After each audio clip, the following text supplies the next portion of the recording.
José Ramón.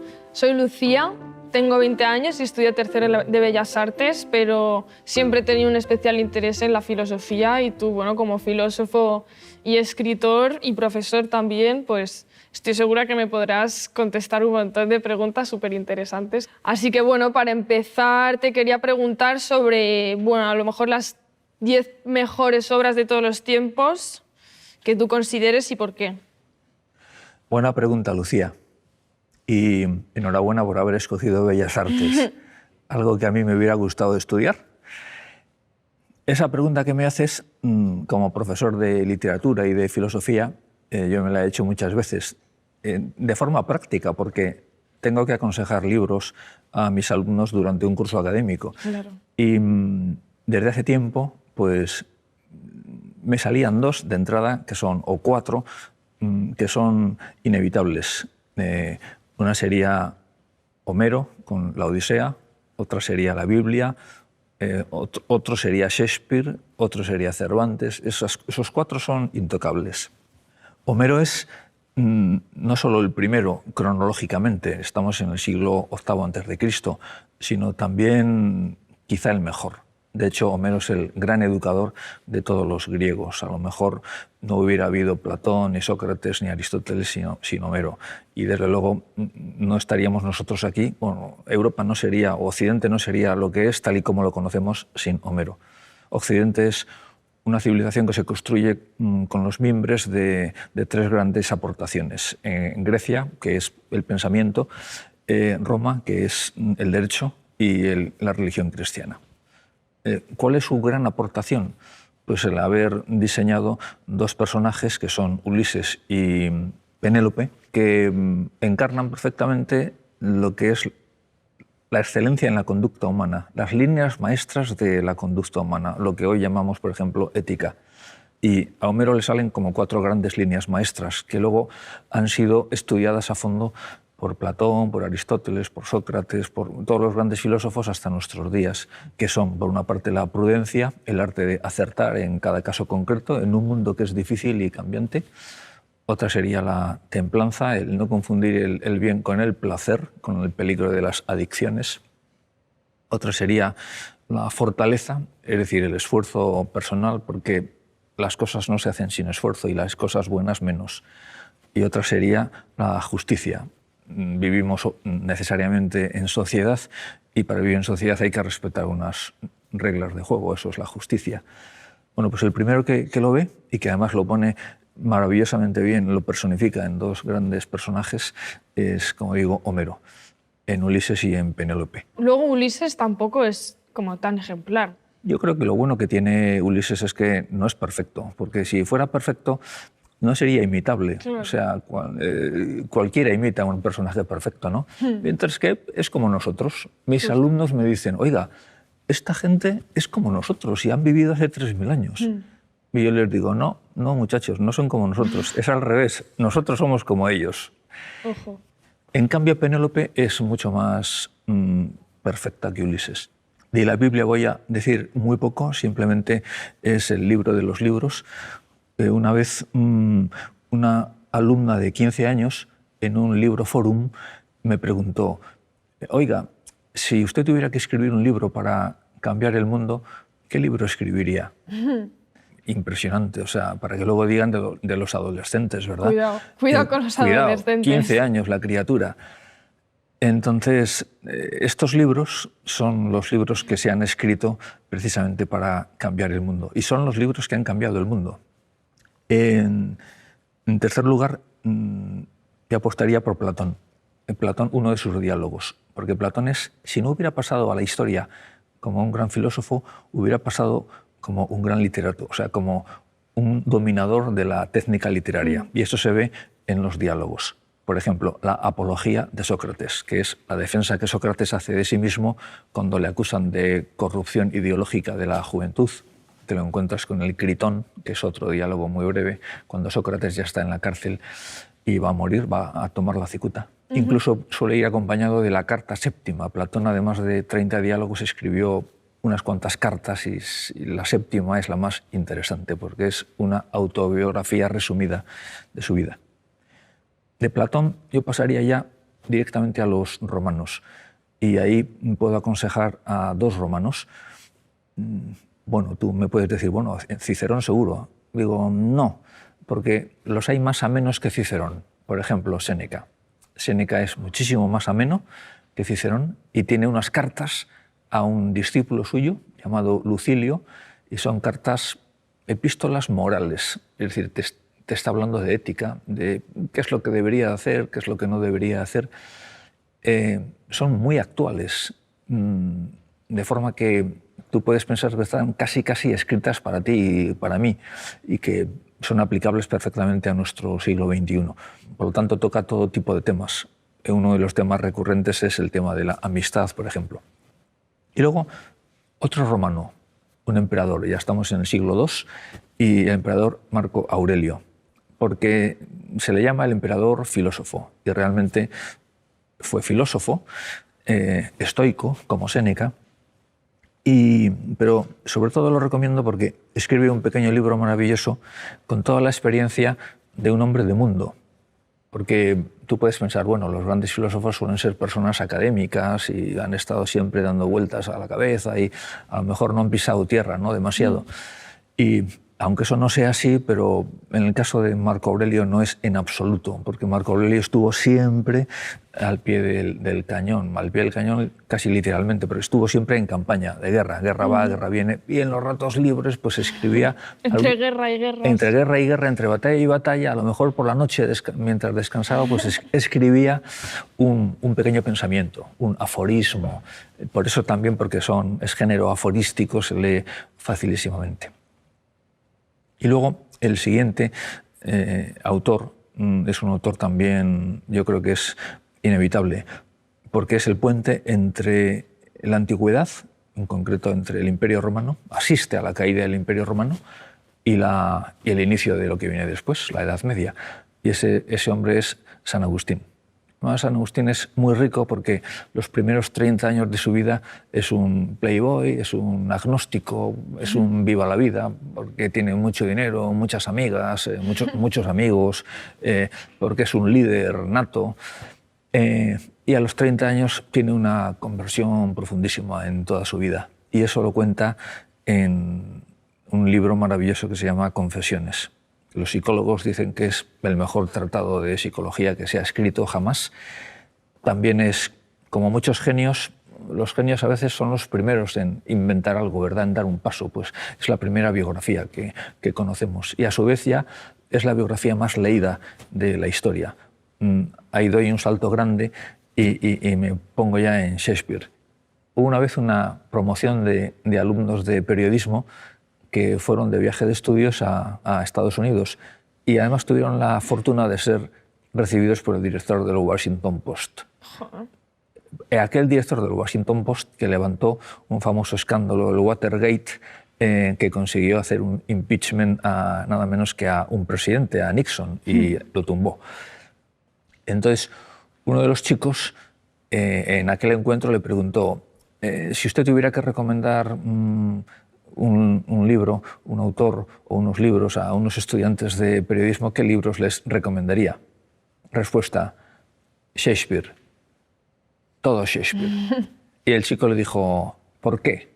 Y el director le dijo, pues porque ustedes son periodistas o van a ser periodistas y necesitan entender muy bien la complejidad de la condición humana y porque no hay nadie que haya entendido mejor o al menos haya explicado mejor por escrito en qué consiste esa complejidad.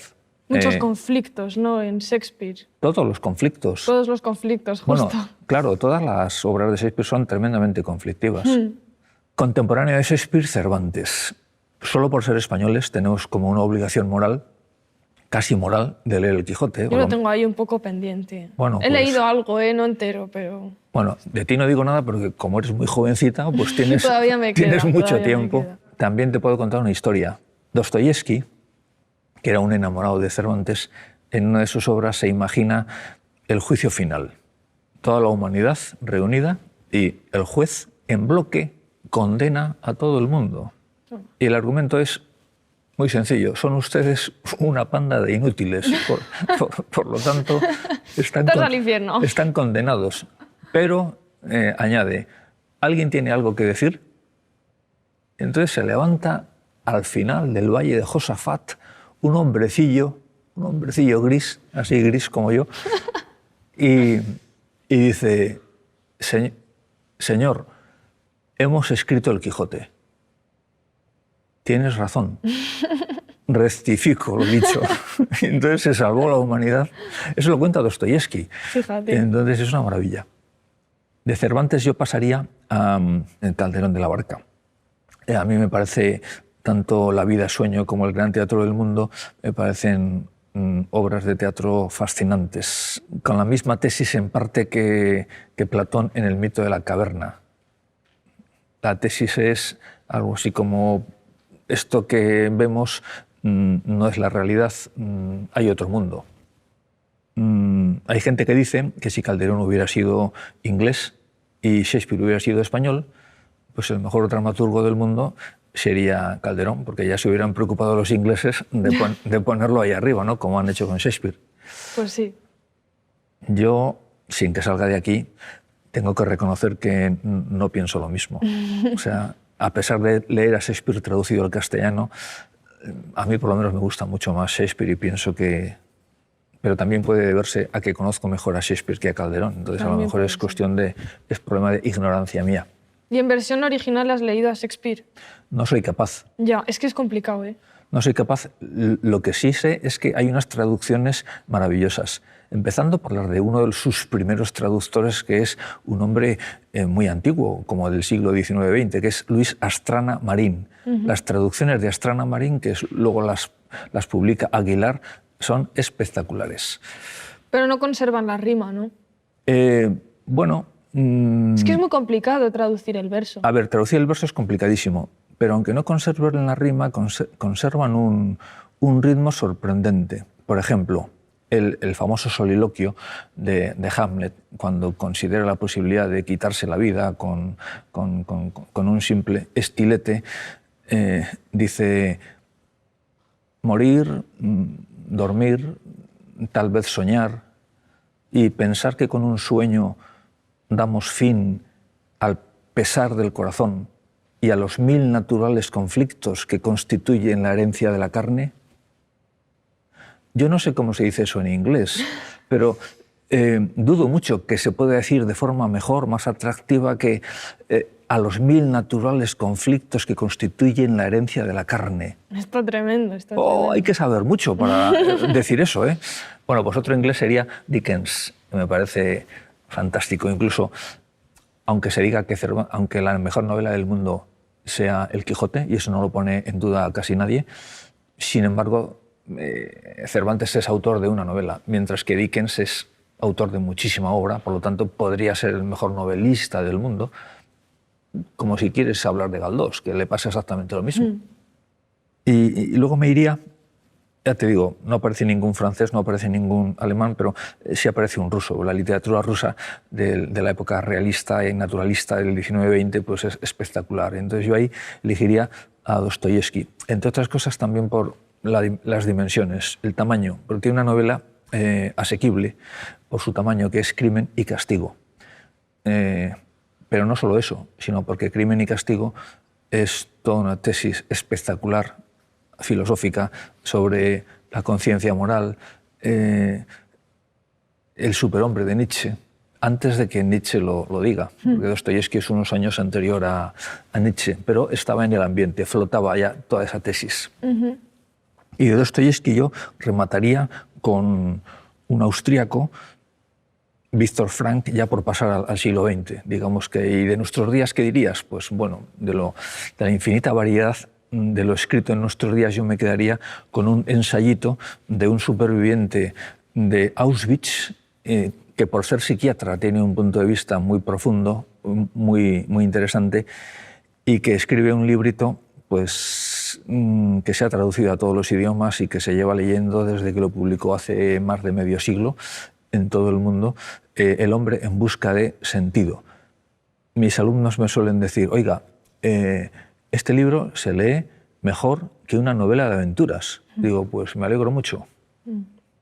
Ese sería mi top 10. Por supuesto, es muy Digo, es muy discutible la mitad del top 10, la otra mitad no. O sea, hay gente, o sea, te pongas como te pongas, tienes que escoger a Homero, tienes que escoger a Shakespeare, pero aunque sea discutible, yo creo que todos los que he propuesto son auténticos números uno. Lo veo un poco europeo, eso sí. Buena observación. Cuando yo he estado he tenido que ir mucho a América, entonces a dar clases en muchos países o conferencias.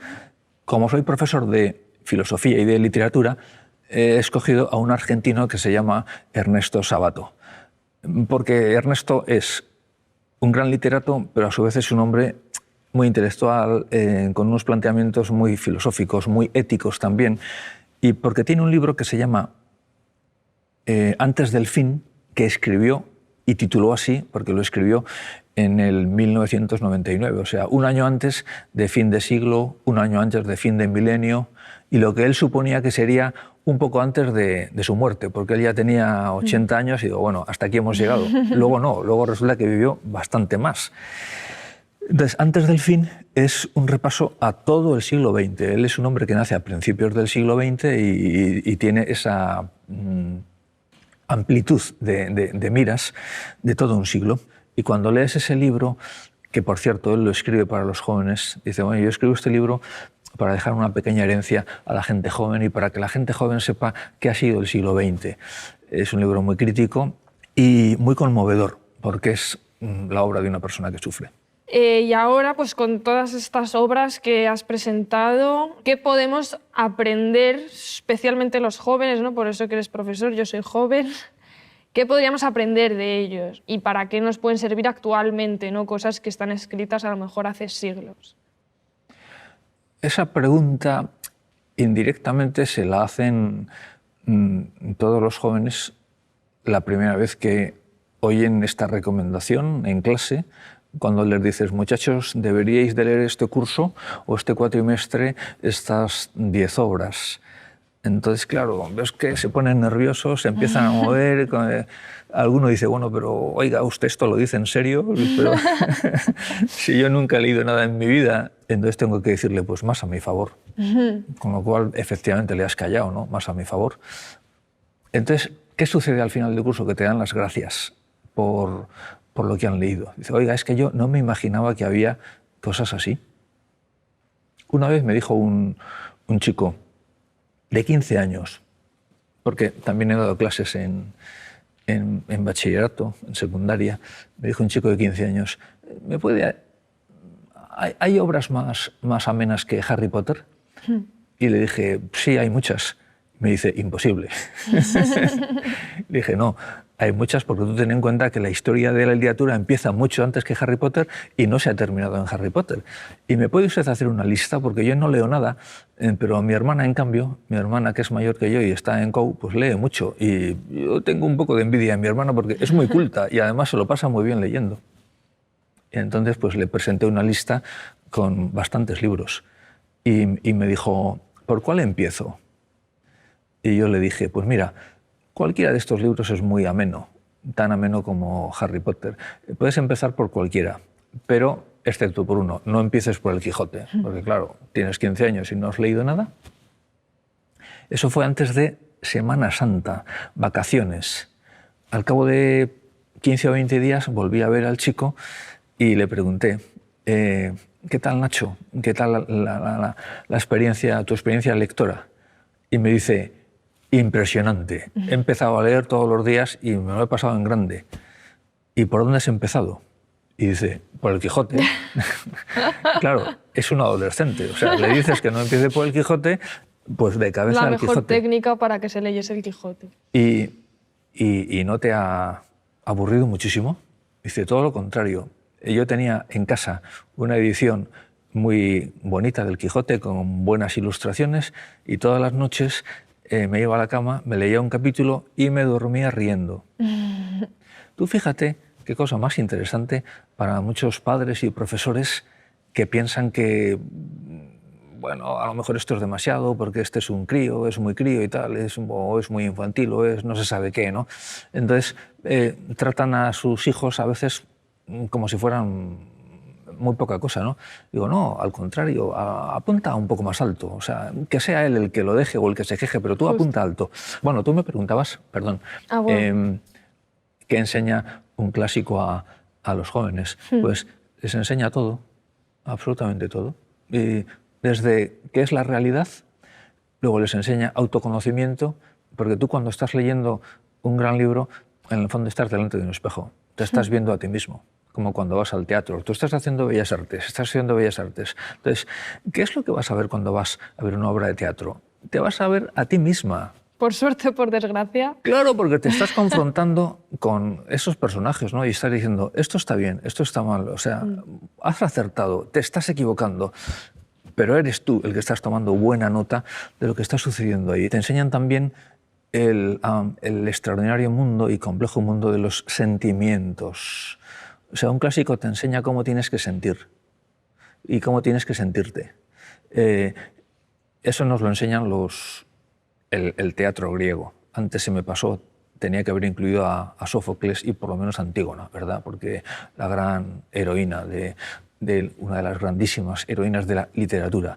Pero bueno, hacemos una cuña y metemos a Sófocles y a Antígona. Entonces, ¿qué te enseña la tragedia griega? Pues te enseña a alegrarte con las cosas buenas y positivas y enriquecedoras y te enseña a entristecerte con las cosas negativas, turbias, sucias. Es decir, la auténtica educación de los sentimientos es esa. También te previene un poco, ¿no? Ya como pues esa cosa de catarsis, ¿no? De decir, como ya he visto que Antígona ha hecho tal, pues yo ya mejor me lo ahorro, ¿no? Bueno, claro. Yo lo resumiría en una frase muy contundente, que es: los actos tienen consecuencias. Eso es fundamental en la vida. Y también lo fundamental para madurar. O sea, un adolescente deja de ser adolescente en el momento en que se da cuenta de que empieza a ser responsable de sus actos, que no tiene ahí a sus padres siempre para protegerle, sino que a partir de ahora yo soy responsable de mis actos. Digamos que los clásicos no sobra nada, son pata negra. Son las personas de las que más... Yo creo que nosotros estamos aquí, o sea, el mundo es tal y como lo conocemos en sus aspectos mejores. Todo lo que tú pienses que el mundo tiene de positivo se lo debemos a los clásicos.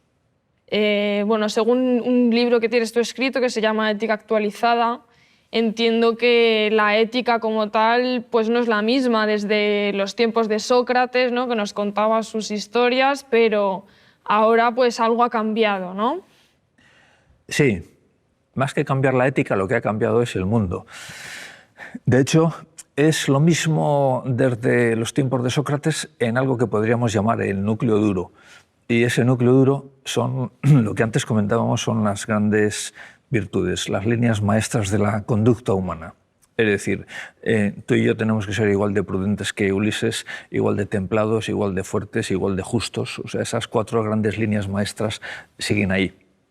Pero hay circunstancias que han cambiado por completo. Por ejemplo, ahora mismo nuestro problema en la sociedad en la que vivimos no es la esclavitud, por lo tanto ese no es un problema ético que nos afecte.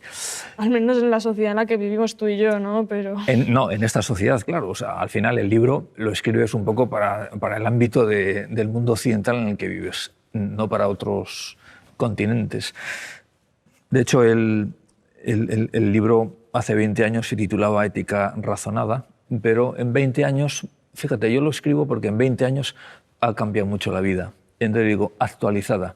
¿En qué sentido? Pues hay cuestiones, hay palabras como por ejemplo la palabra posverdad o la expresión ideología de género o la palabra homofobia, que están cargadas de contenido ético porque se refieren a cuestiones que son serias, profundas, importantes.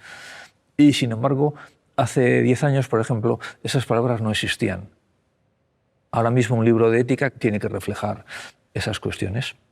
Bueno, más que no existía la realidad antes, no existía como una manera de expresarla, ¿no? No había gente que estuviese hablando de eso. Efectivamente, no lo habías conceptualizado, no estaba en el ambiente. Por ejemplo, todo el planteamiento ideológico, las ideologías son cuestiones que son formas, filosofías, formas de ver la vida que han nacido en el siglo XVIII. Hasta el siglo XVIII ni siquiera existía la palabra ideología. Pero de eso tienes que hablar. Entonces, eso puede ser ahora mismo como un 20% de un tratado de ética, que tiene que empezar necesariamente en Homero, en Sócrates, en Aristóteles.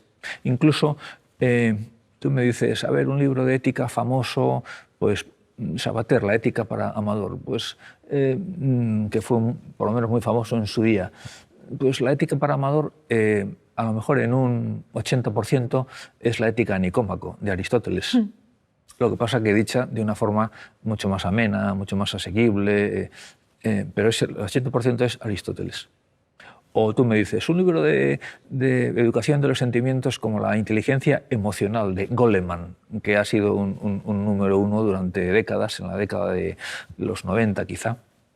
Pues Daniel Goleman, un psicólogo de Harvard, pues la mitad de lo que dice Daniel Goleman en su libro es lo que explica también Aristóteles en la ética nicómaca. O sea, tú fíjate también la potencia a veces de ciertos clásicos, ¿no? Otra cosa es que ya te metas, como digo, en las ideologías, en cuestiones como el evolucionismo radical, en cuestiones como el positivismo, el capitalismo, pues son cosas que no existen en el siglo X, ni en el siglo XV, ni son muy nuevas. Bien. Pero hay que actualizarla, porque son cuestiones que están súper candentes y son muy reales en la sociedad de hoy en día, ¿no? Bueno. Hay que hablar de ellas. Entonces, ¿cuáles son los retos actuales de la ética? Vale. Los retos actuales de la ética. Pues te diría, en primer lugar, evitar el relativismo. Relativismo significa pensar que la ética es, o que las cosas son buenas o malas según yo las pienso, según se me ocurren, cuando en realidad es según es la realidad. Yo lo que tengo que hacer es una buena lectura de la realidad. De la misma manera que yo no estoy enfermo o estoy sano porque a mí me lo parezca, sino porque realmente puedo estar o no puedo estar, y me hago unos análisis y lo que refleja en esos análisis. Pues vivimos en un siglo en unos años muy relativistas, hasta el punto de que la posmodernidad se ha definido, la gran metáfora de Bauman sobre la modernidad es modernidad líquida. O sea, si antes más o menos las cosas eran estables, sólidas, y sabías cómo moverte y en qué terreno pisabas, eso ahora mismo es líquido, y al paso que vamos es gaseoso. Por lo tanto, pero claro, eso es la disolución de la ética, porque si hay tantos criterios éticos como personas, entonces se acabó. Ya desaparece la ética y cualquier ciencia. O sea, si la ciencia no es un conjunto de verdades establecidas y demostradas, la ciencia no es nada, claro. Un segundo tema sería la defensa de la verdad, no ya contra el relativismo, sino contra la tentación de la manipulación. En la medida en que vivimos en un mundo con sobredosis de información y quizá con sobredosis de medios de comunicación, pues es muy fácil manipular. Y es imposible que todos los mensajes sean, digamos que, coherentes y armónicos, sino que va a haber muchos mensajes contradictorios. Eso hace que hacerse una visión, tener una visión equilibrada, coherente de la vida, es muy difícil. El respeto a la verdad, desde un punto de vista intelectual, yo lo he aprendido en gran medida de George Orwell. Cuando leí siendo joven Rebelión en la Granja, pues me impactó. Pero también me impactó la propia introducción, el prólogo de Orwell, porque dice que, por una parte, en la novela dice que el comunismo ha sido una gran mentira, pero por otra parte dice en el prólogo que los países aliados, o sea, Inglaterra, por ejemplo, pues que su propio país pues, se puso de perfil y no denunció lo que estaba pasando en la Unión Soviética en los tiempos de Stalin, ¿no? Porque claro, ¿cómo vamos a denunciar a un aliado, verdad? No podemos. A mí eso me gustó mucho. Con qué valentía lo dice. Es un periodista que me parece pues, de una honradez enorme. Sí, también quería preguntar en relación a esto que comentábamos, ¿no? ¿Qué dirían los grandes filósofos, ¿no? Autores que tanto han salido en esta conversación sobre pues, esto de las fake news, ¿no? Lo que llaman ahora la posverdad? Ahora mismo, efectivamente, estamos en tiempos de posverdad y de fake news. como conviene explicar las cosas, o sea, de qué hablamos cuando hablamos de posverdad, pues brevemente habría que decir que mentir se ha mentido siempre. Desde el principio, o sea, el hombre siempre ha mentido porque tiene esa capacidad y digamos que la aprovecha. La Odisea está llena de mentiras. Ulises miente con mucha frecuencia. La Biblia está llena de mentiras. O sea, los personajes bíblicos mienten. Empezando ya por la primera página, en Adán y Eva ya aparece la mentira. La diferencia con nuestra época es que no es lo mismo, es el porcentaje por una parte y la aceptación social por otra. Esa es la... Me explico. No es lo mismo que en una sociedad mientan el 2%, el 5% habitualmente de sus integrantes, a que mientan habitualmente el 80%. O sea, si mienten el 80%, tenemos un problema. Entonces, ese es el problema eso es la posverdad, lo que ahora llamamos posverdad, a que el porcentaje ya es elevadísimo y que la aceptación social es altísima. Entonces, eso es preocupante, es muy preocupante. Eso es grave, es muy grave, más de lo que parece. Entonces tú me preguntabas, bueno, ¿y los clásicos qué tienen que decir sobre eso? ¿O qué hubieran dicho si se hubieran encontrado con una situación así? Digamos que los griegos del siglo de Pericles, Sócrates y Platón se encontraron con una situación así. De hecho, con los sofistas. Digamos que los sofistas eran unos profesionales de la mentira. De hecho, Aristóteles tiene un pequeño librito que se llama Argumentos sofísticos, donde estudia cuáles son las formas de mentir. O sea, las 30 formas que hay de argumentar falsamente, pareciendo que argumentas bien. Eso es un sofisma. Pues los sofistas eran unos profesionales de la mentira, entre otras cosas porque eran educadores de políticos y de abogados. O sea, yo te formo a ti para que seas un buen abogado, en el foro, oratoria forense, para que seas un buen político, también oratoria forense. Entonces te voy a enseñar el arte de manipular. Esos son los sofistas. Y están especialmente vivos en la mitad del siglo V a.C., siglo de Pericles, en una época en la que en Atenas hay una dictadura, la dictadura de los 30 tiranos. Se acababa de terminar la guerra del Peloponeso y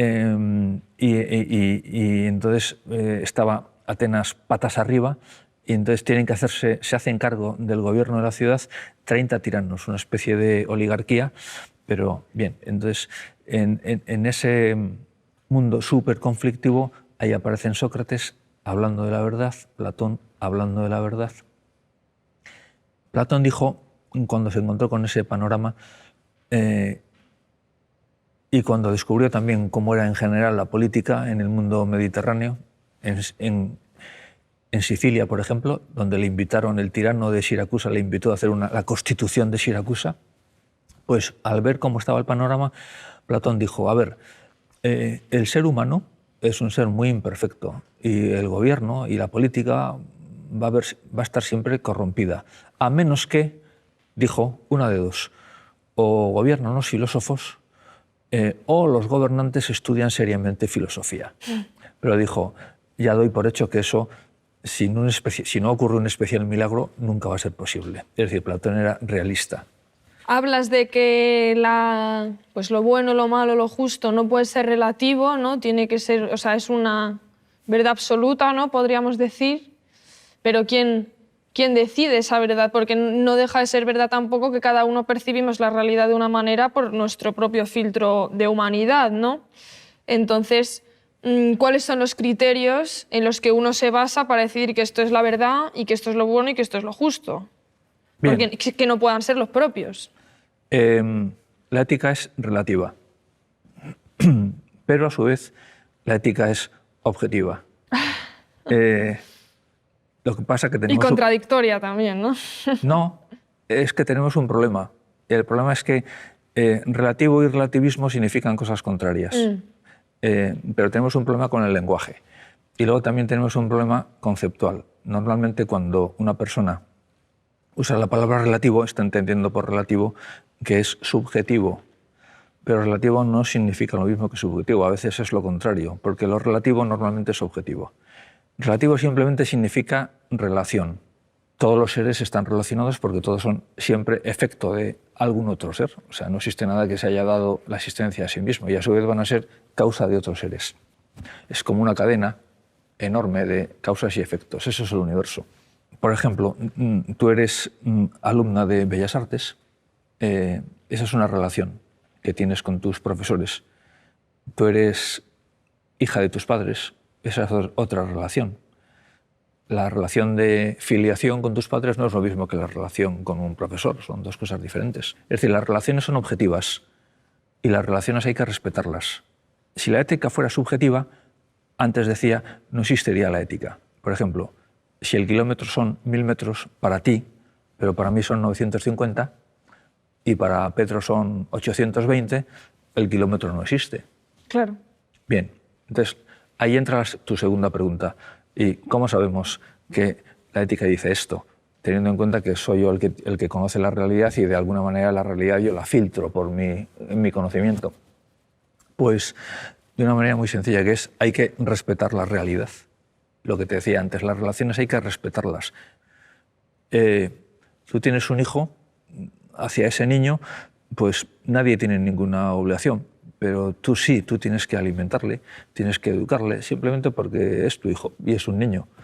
Eso es una relación natural y objetiva. Pero esas relaciones cambian a lo largo de la historia. Claro, sí. Entonces, a lo mejor pues, no es la misma la relación que podían tener antes los alumnos con sus profesores que ahora, y a lo mejor pues el profesor tenía derecho a zurrar al alumno y ahora eso no se ve bien. Bien. Entonces, antes que sí que se veía bien era ético, ahora ya no es ético. En el núcleo duro, las cosas fundamentales, te iba a decir que no cambian, pero no es verdad, porque por supuesto que pueden cambiar y pueden haber sido negadas por muchas culturas. Es decir, tú dices, bueno, siempre hay que honrar a los padres en cualquier cultura, o sea, siempre está bien vista la valentía y mal vista la cobardía, siempre está bien vista la veracidad y mal vista el engaño, siempre está mal visto... Pero, por ejemplo, perdona que te interrumpa, Sí. En cuanto a honrar a los padres, por ejemplo, ahí de repente puede haber un choque, porque puede que tu padre sea un abusador y tienes que honrarle aún así porque existe una relación natural de que es tu padre, pero no es ético honrar a una persona que abusa de ti, por ejemplo. Correcto. Bien. Entonces ahí pues entran en conflicto un montón de cosas y quién decide, ¿no? Bien, pues siempre tiene que decir el propio sujeto. Si una autoridad, por ejemplo, es indigna, pues a lo mejor ya no estás obligado a obedecerla. Claro. Si un padre es indigno, por eso se le puede quitar la patria o potestad. Pero yo voy a ser como más atrevido que tú. Me voy a poner la pega a mí mismo, porque ha habido civilizaciones que las cosas más... De entrada, todas las civilizaciones, o casi todas, o muchísimas, han sido esclavistas hasta cierto momento. Y digo, bueno, pero es que la ética no dice que hay que respetar la dignidad humana. Bueno, sí, pero en muchas cosas nos hemos equivocado. ¿Pero eso anula el discurso ético? No. Por la siguiente razón. Tú imagínate que en un examen de matemáticas entregas el examen y entonces pues 6 alumnos. Un alumno acierta y aprueba con el resultado y 5 alumnos se equivocan y suspenden. Imagínate que los alumnos van a protestar al profesor y le dicen, oiga, es que yo, ¿por qué he suspendido? Y el profesor le dice, pues porque no has dado con la respuesta correcta, por eso he suspendido. Imagínate que el alumno te dice, bueno, esa es su opinión. Y el profesor te dice, pues mira, no, esa no es mi opinión, o sea, esto es así. Pero no es como que la ética sea una ciencia exacta. Efectivamente, no es una ciencia exacta y nunca lo va a ser. Los primeros que se plantean esto son los griegos, ese problema. ¿Y sabes por qué se lo plantean?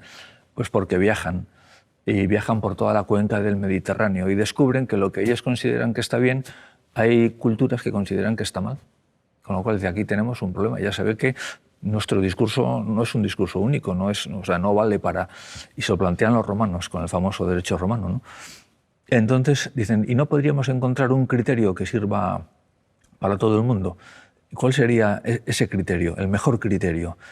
Y dicen, pues creemos que el mejor criterio es la physis. Physis significa la naturaleza, es decir, el estudio de lo que es la naturaleza humana. De hecho, los criterios éticos son, digamos que provisionales. Históricamente hay pues media docena de criterios. El primero es lo que los antiguos llamaron la regla áurea. Regla áurea significa regla de oro. Y se resume en dos palabras. Es hay que hacer el bien y evitar el mal. Tú me puedes decir, vale, pero eso es súper general. Depende de lo que cada uno entienda por bien y por mal. Y yo te contestaría, sí, eso es verdad, pero aun dependiendo de lo que cada uno entienda por bien y por mal, si en el mundo, ahora mismo, todo el mundo hiciera honradamente, honestamente, hiciera lo que entiende por bien y evitara lo que entiende por mal, el mundo cambiaba automáticamente, enormemente, en 24 horas. De todas formas, como los antiguos no son tontos, esa formulación tan general de la regla áurea la concretan de otra manera, la concretan más. Y dicen, no se puede hacer un mal para conseguir un bien. Es la famosa expresión, el fin no justifica los medios, porque en el momento en que admites que se puede hacer un mal para conseguir un bien, estás abriendo una puerta peligrosísima, porque por ahí entra cualquier cosa. Incluso si dices, bueno, pero es que hay muchas veces donde a lo mejor sí se puede hacer un mal para conseguir, o sea, es que eso es una cosa que no está clara. Muchas veces es imposible conseguir ese bien sin hacer un poco de mal. Correcto. Pues entonces los antiguos te dicen, bien, tenemos una tercera formulación, que es la siguiente, no hagas a los demás lo que no quieres que te hagan a ti. Entonces esa es la más interesante de las formulaciones de la regla áurea, que además coincide con todas las tradiciones sapienciales de la humanidad. Sapienciales hay unos libros que están casi por encima de la filosofía, los libros sagrados de Buda, de los indios, Confucio, la Biblia es sapiencial, y ahí coincide. Entonces es súper interesante, no hagas a los demás lo que no. Bien, ese sería un criterio ético muy interesante. Por cierto, es el criterio kantiano, aunque Kant, como es filósofo, lo formula de otra manera, para eso le pagan, ¿no? Tiene que formularlo de una forma un poco más alambicada cuando dice obra de tal manera, el imperativo categórico, obra de tal manera que tu norma de conducta pueda erigirse en norma de conducta universal. Te está diciendo lo mismo que no hagas a los demás lo que no quieres que te hagan a ti. Pero que te lo llevo diciendo tu madre desde que tienes 2 años. Claro, pues eso te lo dice Kant así. Luego, otro criterio ético que es muy antiguo es el hedonismo. Pero el hedonismo, digamos que es como muy vasto y tiene poco recorrido porque es identificar el bien con el placer. Cuando a poco que pienses te das cuenta de que hay muchos bienes que no son nada placenteros. Y el mundo está lleno de gente que hace cosas sacrificadas que no son apetecibles y no son placenteras, pero es necesario que las hagan. Y lo contrario, hay placeres que te pasan una factura terrible, ¿no? Por lo tanto, eso en la antigüedad, pues sí, el hedonismo, pero Epicuro y las escuelas socráticas menores, los cínicos, los cirenaicos, pero muy poco recorrido, aunque es algo a lo que ahora mismo se apunta mucha gente. Pero vivimos en una sociedad muy hedonista.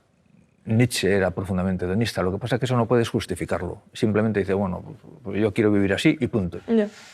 Luego tienes el utilitarismo, lo que sea útil para la mayoría, que tiene mucho que ver con una postura más moderna, que es ahí ya estamos hablando de los siglos XVII y XVIII, el racionalismo filosófico. El consecuencialismo. O sea, es bueno lo que tiene consecuencias buenas para la mayoría. Lo que pasa que ahí estás entrando en un bucle. O sea, no puedes decir que es bueno lo que tiene consecuencias buenas, ¿no? Oiga, pero ¿qué es lo que tiene consecuencias? ¿A qué llama usted bien? Dígame en concreto, materialmente, qué está bien. Y luego, además, eso da origen a unos abusos terribles, ¿no? Porque para un nacionalista como Hitler, pues es muy bueno liquidar a los judíos porque eso va a traer el Tercer Reich, ¿no? Que va a ser un imperio impresionante y tal. o para los norteamericanos que tiran las bombas atómicas en Hiroshima y Nagasaki, pues esto es muy bueno porque, Claro. porque va a terminar con una guerra interminable y muy bien, sí, vamos a freír a 200.000 japoneses, pero eso no es comparable con lo bien y con la paz que va a venir. Pero oiga, ¿qué me está usted contando, no? Claro, ahí el fin no justifica los medios, ¿no? Claro, entonces ese es el problema del consecuencialismo y del utilitarismo, que son Claro. cosas que están como muy... Y luego tienes el último criterio, que es el reconocimiento de un orden natural, que es lo que decíamos antes. En el fondo, la ética es la lectura correcta de la realidad. La realidad es como es. Entonces es muy bueno leerla correctamente. Si la lees correctamente, pues aciertas. Si la lees incorrectamente, pues entonces volvemos a lo de antes. La ética no es una ciencia exacta, correcto, pero más nos vale, incluso equivocándonos, intentar vivir de una forma ética que lo contrario. Y ahora, hablando de todo esto, de criterios éticos y tal, me gustaría también presentar otro tema, que es el de la libertad. Porque a mí me molesta mucho que me digan lo que tengo que hacer, pues porque soy joven, tal. Pero, pues eso, ¿es eso quitarme la libertad o...? Depende. Si es una orden taxativa, efectivamente no eres libre. Pero si te dicen lo que tienes que hacer y tú agradeces ese consejo, porque puede ser incluso un consejo de oro, ¿verdad?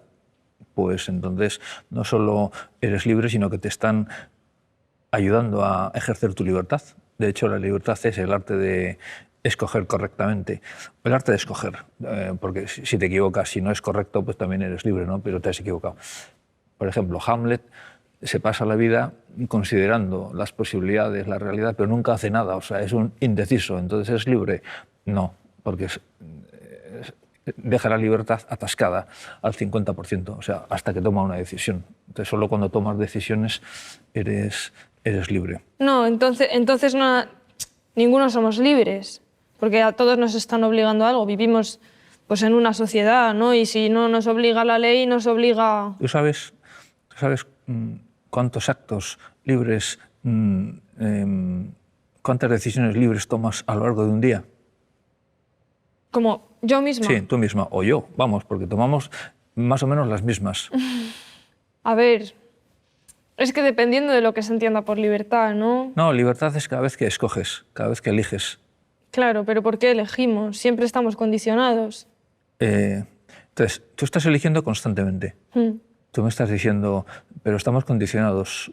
Sí, estamos condicionados porque, entre otras cosas, por lo que antes decíamos, el hombre es un ser relativo, que significa que tiene relaciones constantemente, y estamos condicionados. De entrada estamos condicionados por nuestra propia condición humana, que es limitada. O sea, nosotros no lo sabemos todo, sabemos lo que sabemos de las cosas, y nuestro conocimiento es limitado, por lo tanto nuestra libertad también es limitada.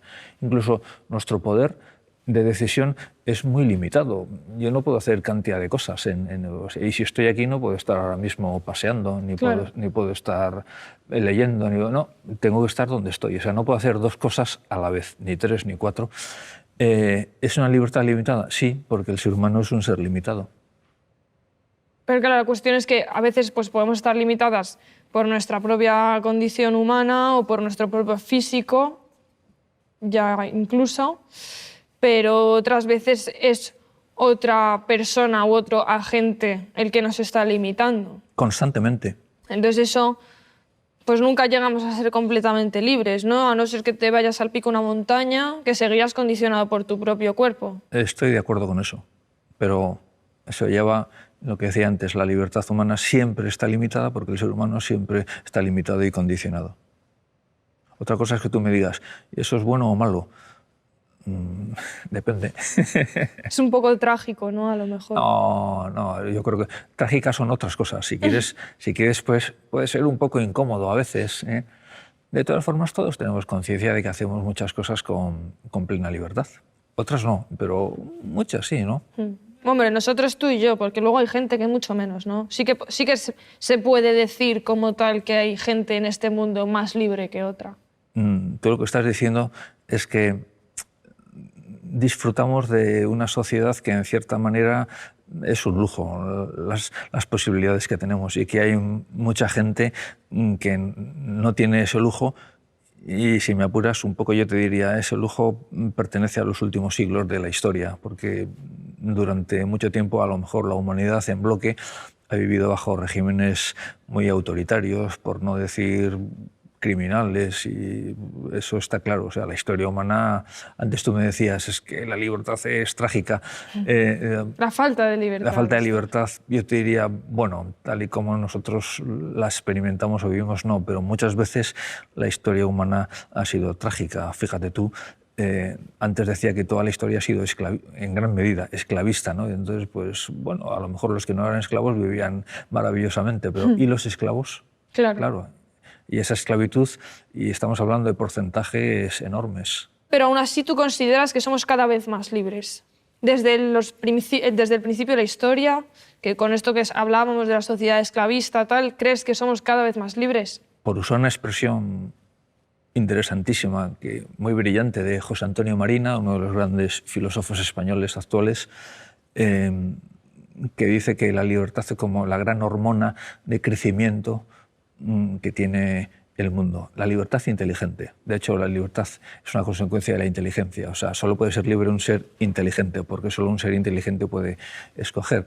Pues él dice, la libertad inteligente es como la gran hormona de crecimiento que nosotros aplicamos a la realidad, y con eso hemos conseguido que el mundo, en lugar de ser un mundo, sea 1000 mundos. Y eso es el progreso, porque tú has conseguido cantidad de adelantos, cantidad de inventos. Ese es el progreso.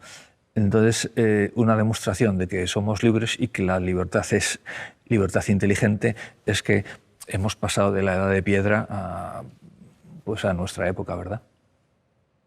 Hombre, y nos hemos dejado mucho por el camino, yo creo. Sí, está claro. Pero es que la tragedia griega sigue siendo la tragedia actual. O sea, el mundo es... Ya lo dije antes, la vida siempre es dramática, y te pongas como te pongas, en algunos momentos va a ser trágica.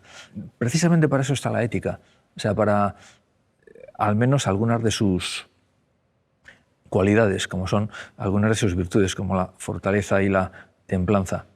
Los estoicos, a los que antes aludíamos cuando hablábamos de Séneca y de Marco Aurelio y de Cicerón, pues los estoicos, toda su filosofía se reduce prácticamente a la ética. Tienen muy pocas cosas que no sean ética. Y toda la ética la reducen a 2 palabras: sustine et abstine. Bueno, et ya es una tercera. Entonces, eso es latín. Sustine es sostén, aguanta, y abstine es abstente, renuncia. Entonces, con esas 2 palabras, dicen, estamos educando a la gente, porque el arte de vivir es el arte de aguantar. O sea, pues la vida es dura, entonces hay que aguantar, hay que resistir, y abstente. Es decir, tienes que renunciar a muchas cosas que en lugar de facilitarte la vida te van a complicar. O sea, renuncia. Esas son las virtudes de la templanza, o el autodominio, o el dominio de sí, y de la fortaleza. Eso es más necesario siempre es necesario. Lo decían los estoicos, también hoy es necesario. ¿Y tú crees que la libertad se puede educar? Yo creo que la auténtica educación es una educación de la libertad, porque te está dando las herramientas para que tú conozcas la realidad. Entonces, no solo se puede educar, sino que se debe educar. También se educa cuando tú enseñas a los más jóvenes lo que decíamos antes: todos los actos tienen consecuencias. Por lo tanto, la otra cara de la moneda de la libertad es la responsabilidad. O sea, usted puede hacer lo que quiera, pero tiene que saber que tiene que dar cuenta de lo que hace, en la medida en que sus actos afecten a los demás. Eso se le llama responsabilidad. La propia palabra lo dice todo, porque es dar respuesta de lo que yo he hecho. Eso es tan importante que antes hablábamos de Viktor Frankl, el psiquiatra autor de El hombre en busca de sentido. Pues Viktor Frankl tiene una imagen inolvidable. Dice, a la Estatua de la Libertad, en la costa este de Estados Unidos, le faltaría, para formar pareja ideal, la Estatua de la Libertad en la costa oeste. Y tú dices, efectivamente. O sea, y eso es educar la libertad, enseñar la presencia y el valor de la responsabilidad. Antes te decía también que la libertad se educa con... La libertad es el arte de escoger, pero tú para escoger tienes que tener todos los datos, por eso tienes consejeros, por eso los gobernantes tienen consejeros. Cuando Enrique VIII le cortó la cabeza a Tomás Moro, que era el gran canciller, el Lord Canciller, o sea, la máxima autoridad después del rey en Inglaterra, Carlos V, el emperador, nuestro Carlos I, que eran contemporáneos y se conocían, Carlos V comentó, yo hubiera preferido perder la mejor de mis ciudades antes que a un consejero tan valioso. Tú dices, ¿cómo?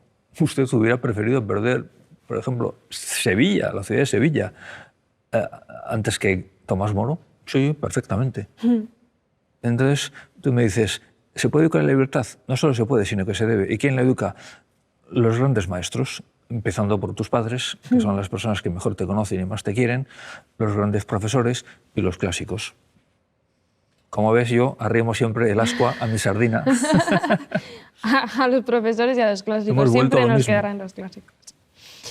Bueno, y en cuanto al tema este de la libertad, también hay un concepto, ¿no?, que también está ahí, no sabes si te quita, si te da libertad, que es la conciencia. Que, bueno, pues tú puedes estar ahí, te quita el sueño, ¿no? Estás... porque tienes algo que te reconcome, que tú has hecho algo libremente, pero que de repente a lo mejor no está tan bien y tienes ahí una vocecilla que te lo está diciendo. Pues me alegra que me preguntes esto, porque la conciencia es uno de los temas fundamentales tanto en el estudio de la antropología filosófica como en el estudio de la ética. Normalmente cuando empiezas a explicar este tema tienes que aclarar, como siempre, el significado de la palabra. En este caso no se trata de la conciencia psicológica, o sea, el autoconocimiento que hace que tú y yo me percibo a mí mismo y tú te percibes a ti, tú eres Lucía, yo soy José Ramón. Estamos hablando de otra cosa, que es el juicio, estamos hablando de la conciencia moral. La conciencia moral es el juicio sobre la bondad o maldad de una acción, tanto si es mía y me juzgo a mí mismo, como si es una acción tuya y te estoy juzgando a ti. Eso es la conciencia. Tú dices, es una vocecilla que te reconcome. Yo también te puedo decir, también puede ser lo contrario, también te puede aplaudir, o sea, puede ser, o sea, muy bien, lo has hecho muy bien. Yo también te diría, ¿y en qué consiste esa vocecilla? Porque si tú me dices eso, pues lo de una vocecilla es como una cosa así misteriosa, ¿no? ¿En qué consiste exactamente? Es mucho... La gente no se lo imagina, pero es muy sencillo. La conciencia es tu propia inteligencia, es tu propia razón. O sea, nosotros somos animales racionales. Lo que sucede es que la razón es un órgano multiuso, tiene muchas facetas. Por ejemplo, hay una razón estética que te permite decir, pues, qué ciudad más bonita, o qué cuadro más bonito, o qué fotografía, o qué... tú juzgas estéticamente algo. Pero hay una razón matemática, que es la que te permite hacer operaciones matemáticas. ¿La razón matemática se parece a la estética? No. Sin embargo, es la propia razón. O hay una razón lingüística que te permite hablar un idioma.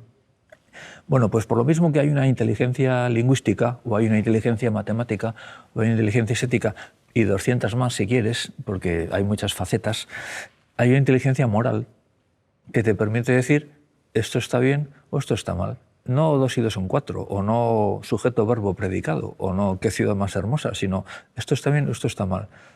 A esa inteligencia moral se la llama conciencia. Cuando decimos bien y mal, no estamos diciendo un bien o mal técnico, por ejemplo, que bien hablas inglés o que mal juegas al fútbol, sino es un bien o mal que afecta, digamos, a tu propia dignidad como persona. Algo que te lleva a decir, eres buena persona, o ya, no es que dibujes mal o juegues bien al fútbol, sino que a lo mejor, como mientes habitualmente, o como no cumples tu palabra, o al revés, como habitualmente eres una persona justa y veraz y tal, pues o eres buena persona o eres mala persona. Eso es más o menos la conciencia moral.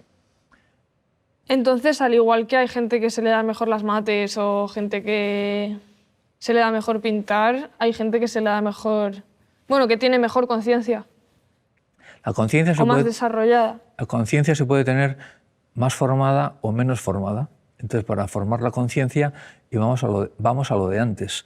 O sea, tienes que hacer una lectura correcta de la realidad, teniendo en cuenta que eso no siempre es fácil, porque tú puedes nacer a lo mejor en un ámbito humano donde habitualmente se traspase, se ataque la conciencia, porque, digamos, el tipo de gente entre la que tú vives, pues habitualmente roba o miente o tiene una conducta, digamos, poco recomendable.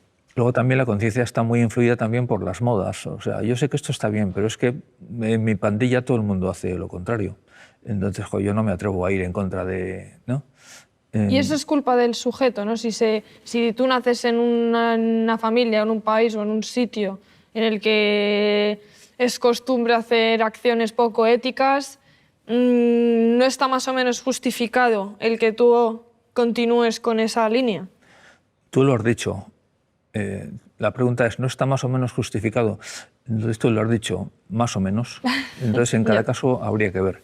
Porque hay veces donde es muy difícil que tú hagas frente a toda esa forma de vivir, y otras veces en las que, de hecho, muchas veces la gente a la que más admiramos es la gente que ha actuado en contra de lo que se suponía que tenía que hacer por amor a la verdad, por amor a la libertad. Cervantes estuvo en la cárcel, por cierto, casi todos los clásicos han estado en la cárcel, y les han dado muchísima caña y han sido acusados de muchas cosas, acusados en falso, eso es terrible. Cervantes, que estuvo en la cárcel varias veces, y la vez que más larga fueron los 5 añitos que estuvo en Argel, capturado por los piratas berberiscos cuando tenía 30 años. Muy épica esa historia también, ¿eh? Mola mucho que a Cervantes le capturaran unos piratas. Bueno, es que la vida es bastante emocionante y las personas que han escrito cosas sorprendentes, cosas buenísimas, no es porque se han encerrado en un sitio a escribir lo que se les ocurría, sino porque te han contado la vida real. Cervantes intentó escapar 3 o 4 veces, lideró además unas escapadas en esa prisión de Argel, donde estaba. Y fracasó las 4 veces, le pillaron, y sabiendo que además si te pillaban era pena de muerte auténtica, además te iban a empalar, que era una tortura tremenda, y hasta la muerte. No se sabe por qué a Cervantes no le tocaron un pelo. O sea, quizá tenía tal prestigio delante del jefe de la prisión, es un misterio, no lo sabemos. El caso es que después en el Quijote Cervantes dirá, con conocimiento de causa, que por la libertad, así como por la honra, se puede arriesgar. Es una de las cosas por las que merece la pena arriesgar la vida, por la libertad. Él estaba hablando de la libertad física, pero nosotros también podríamos estar hablando ahora mismo de la libertad psicológica, de lo que nos influye en los medios de comunicación. O sea, tú eres libre realmente de pensar como piensas. Pues vaya usted a saber, ¿no? Bueno, José Ramón, pues muchas gracias. Ha sido muy interesante. Te agradezco, bueno, que hayas venido y nada, pues que te vaya todo muy bien. Lucía, muchas gracias. Ha sido, digamos que una entrevistadora muy perspicaz. Me has obligado a pensar mucho. De hecho, aunque quizá no se me note, pero estoy cansado. Después de por más, llevo 1 hora pensando e intentando afilar la argumentación. Yo creo que incluso, si me permites esta pequeña libertad, si fueras alumna mía, yo te pondría directamente un 10, ¿eh? O sea, la máxima nota. A veces a los alumnos se les nota también su forma de pensar por las preguntas que hacen tan interesantes. Así que gracias a ti.